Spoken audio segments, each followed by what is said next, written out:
Okay, picture this. A dark room, maybe a dungeon. And in the corner, there's this towering cabinet, iron, hinged. And you just know what's inside. Spikes, glinting, waiting. Yeah, the Iron Maiden. It's such a powerful, chilling image, isn't it? A real whisper from history, or so it seems. Exactly. It's become the symbol of medieval cruelty, unimaginable suffering. Mm. But here's the question we're tackling today, the big one. Is it real? Is it a genuine torture device from a brutal past? Or is it, well, something else? Maybe something born from our own darker imagination. That's what this deep dive is all about. We're going to explore the grim legend of the Iron Maiden. And, yeah, some other devices too. We'll peel back those layers of what we think is history. And see what's actually underneath. Yeah. And let me tell you, what we find might genuinely surprise you. It really might, because that image is so burned into our minds, right? The iron cabinet, tall enough for a person, hinge front, spikes inside. You see it everywhere. Movies, books, Yeah. even that heavy metal band name. It feels absolutely historical. For centuries, people firmly believed it was exactly that. A terrifying, functional, medieval instrument of torment. No question. That belief is incredibly persistent. But here's where things get Well, startling. the Iron Maiden, the one you're picturing, it's largely a fabrication. Wait, really? A complete fabrication? Pretty much. That's the core truth that often shocks people. There's just no known mention, no reliable record of this specific device before the 19th century. So nothing from the Middle Ages at all? No contemporary accounts? Nope. Zero.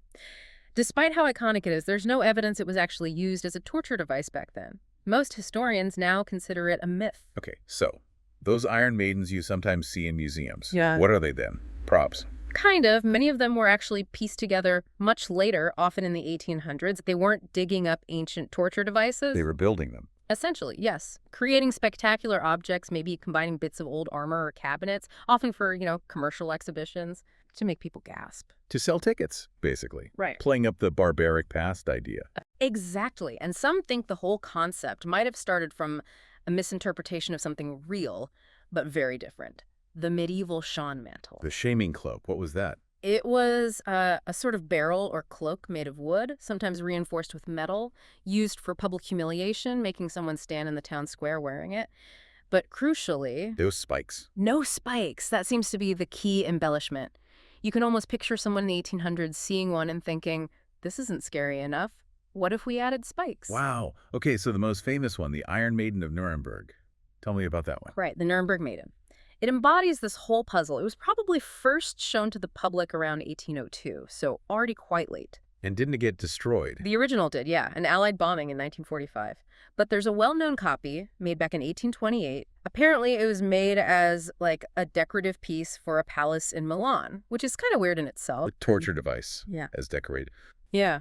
And that copy later toured America, became famous in its own right, and is now in the Medieval Crime Museum in Rothenburg. It's literally a museum piece that's a copy of a probable myth. And how did the myth get so strong? You mentioned fabrication. A big part of it comes down to a guy named Johann Philipp Siebenkees, a professor.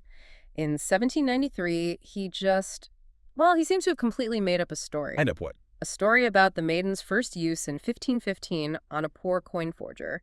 It sounds specific, historical, but there's no record of it actually happening. So he just invented a backstory for it. It looks that way. And even earlier mentions from the 1780s suggest these things were mostly tourist attractions.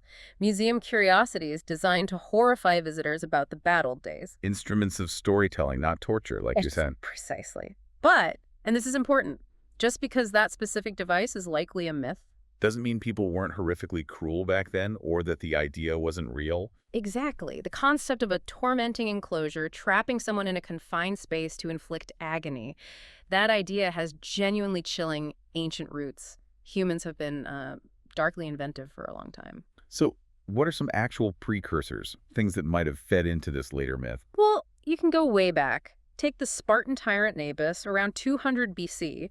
He reportedly had this automaton, a device shaped like his wife, called the Iron Apega. Shaped like his wife. Okay, that's disturbing. Right. And according to the story, if you refused his demands for money, this statue would embrace you. Its arms would close in, and hidden spikes inside its clothes would, well, do their work. Extortion and murder via killer robot wife. Unbelievable. What else? Fast forward quite a bit to 847 AD, there was an Abbasid vizier, Ibn al-Zayyat. He created something described as a wooden oven-like chest that had iron spikes, specifically for torture. An oven with spikes. Okay. But here's the kicker, the grim irony. When he fell from power, he was supposedly imprisoned and executed using his own invention. Wow. A grim kind of poetic justice there. Definitely. And maybe one of the most vivid early accounts is the story of Marcus Atilius Regulus, the Roman general captured by Carthage. What happened to him? The accounts say he was executed by being sealed inside a tight wooden box. But the box was studded with sharp points or spikes on all sides. So there was nowhere to lean, nowhere to rest without being pierced. Exactly. Designed for prolonged agony through confinement and constant piercing. It's not the hinged Iron Maiden, but you can see the conceptual similarity, right? That enclosed, unavoidable pain. Absolutely. That lineage of cruel ideas is clear. But let's shift to another really famous one, often lumped in with the Maiden, but maybe with more historical basis, the Brazen Bull. Ah, yes, the Brazen Bull. If anything rivals the Maiden for sheer horror factor, it's this one. And the accounts are certainly older. Describe it for us. What was it supposed to be like? Okay, imagine a life-size bull cast entirely from bronze, hollow inside, with a door or hatch, usually on the side or the back. Simple enough visually, but the function. Was horrific. Victims were locked inside the hollow metal bull. Then, a fire was lit underneath it. Roasting them alive inside the bronze shell? Yes. Yeah. But it supposedly went beyond just that crude horror. The design was meant to be theatrical in the most gruesome way. How so? It said there was some kind of acoustic system inside, tubes or pipes, designed to transform the victim's screams. Transform them into what? Into sounds that resembled the bellowing or roaring of a bull. So from the outside, you wouldn't hear human cries, but the voice of the bull itself. That adds a whole other layer of psychological terror for everyone involved. Absolutely. And there's more. Legend claims the bull's nostrils were designed as vents. So as the victim inside was cooked, the steam and smoke would exit through the nostrils. Making it look like the bull was alive, breathing fire and smoke during the execution. It gets even more macabre. The tyrant Phalaris, who commissioned it, supposedly wanted the smoke to smell like spicy clouds of incense. And, get this, he allegedly decreed that the victim's scorched bones should be collected afterwards because they would shine like jewels and could be made into bracelets. I have no words. Yeah. The level of detached cruelty is astounding. What about the inventor? Ah, Perilaus of Athens. He proposed the bull to Phalaris, thinking he'd get a big reward for his, clever invention. Let me guess, it didn't end well for him. Not at all. Phalaris reportedly admired the craftsmanship but wanted to test the acoustics, so he tricked Perilaus into climbing inside. Oh, no. He locked him in, lit the fire briefly to hear the bellowing, then had him dragged out before he died. But instead of a reward, Phalaris had him thrown off a cliff. A grim fate for the inventor of such a thing. And the story often ends with Phalaris himself eventually being overthrown and meeting his own end inside the Brazen Bull. A full circle of horrific irony. Now, this device shows up in other historical accounts too, doesn't it? Particularly related to early Christians. Yes, quite a bit. Christian tradition frequently mentions the Brazen Bull being used by the Romans for martyrdoms. Saint Eustace, for example, supposedly roasted inside one with his whole family. And others too. Saint Antipas, bishop of Pergamon, is said to have been martyred in one around 92 AD, and Pelagia of Tarsus burned in one under Emperor Diocletian. These stories became powerful symbols of faith, enduring horrific persecution. But how historically verified is the actual regular use of the Brazen Bull? That's still debated.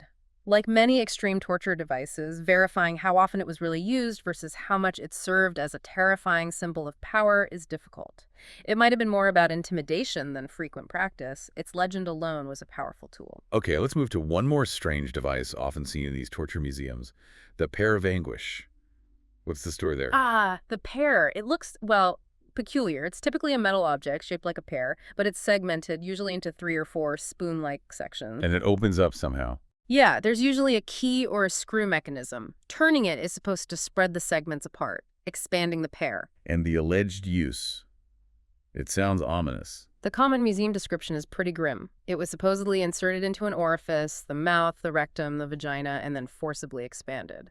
To gag, or worse, to cause severe internal mutilation. Horrifying. Truly. But, much like the Iron Maiden, there's a lot of controversy around this one.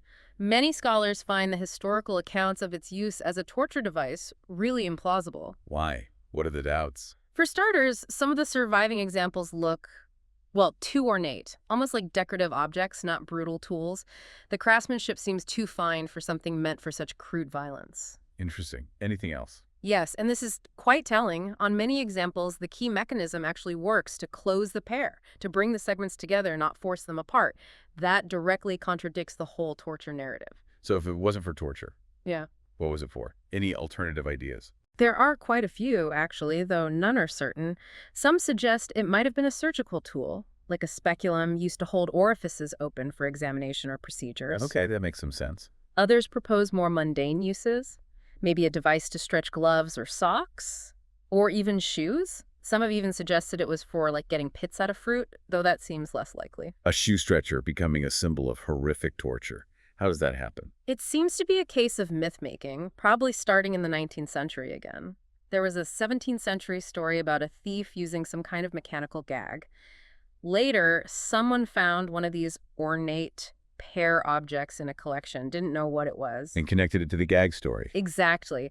They linked the unknown object to the lurid tale, and suddenly the Pear of Anguish as a torture device was born. It shows how easily these false memories about objects can take root. It really does. It's fascinating how these stories stick, how perceptions of the past get shaped, sometimes inaccurately. And it really speaks to our collective fascination with this stuff, doesn't it? Why are we so drawn to these dark fantasies, these symbols of extreme cruelty? It seems there's a deep human need for these vivid, tangible symbols, whether it's for justice or terror or just morbid curiosity. And it creates this strange paradox in our historical memory. Think about it. Huge, devastating events like, say, the really intense phases of the witch hunts, where whole communities were torn apart. Sometimes those get downplayed or forgotten over time. But these visually striking, possibly mythical torture devices, they stick around. They become famous. Maybe because they're so easy to picture, Yeah. so singular and horrifying. They become mental shorthand for past barbarity, even if the history itself is shaky. It's also deeply disturbing that even if these specific devices were myths, the ideas behind them have sometimes inspired real cruelty later on. That's the truly chilling part. You mentioned the report from Baghdad in 2003 about Uday Hussein supposedly having an Iron Maiden-like device built. Yeah, reportedly used to punish athletes who didn't perform well enough. It's horrifying to think a 19th century myth could inspire 21st century torture. It's a stark reminder that the capacity for extreme cruelty doesn't just belong to the distant past. And sometimes these legends themselves can provide a twisted kind of inspiration. So these instruments, real or legendary, weren't just about pain or getting information, were they? No, often they were about something more, instilling absolute fear, demonstrating power, utterly breaking and destroying an individual. That's why they resonate so much, I think. Maybe their presence today, even the mythical ones in museums or stories, serves a purpose, a grim warning. Perhaps a chilling reminder of what humans are capable of, and maybe, just maybe, a prompt to guard against that kind of inhumanity now. So we've journeyed through some pretty dark territory today, from the iconic yet likely mythical Iron Maiden To the genuinely ancient horrors of things like the Brazen Bull and the disputed nature of the Pear of Anguish. It leaves you thinking about those blurred lines, doesn't it? Between what really happened and the stories we tell ourselves about the past. It really does. And maybe the final thought for you listening is this. What does our enduring fascination with these incredibly macabre objects, real or imagined, actually tell us about ourselves? About the human spirit's capacity for darkness, yes, but also maybe its deep, complicated need to remember, even when the memories aren't quite right.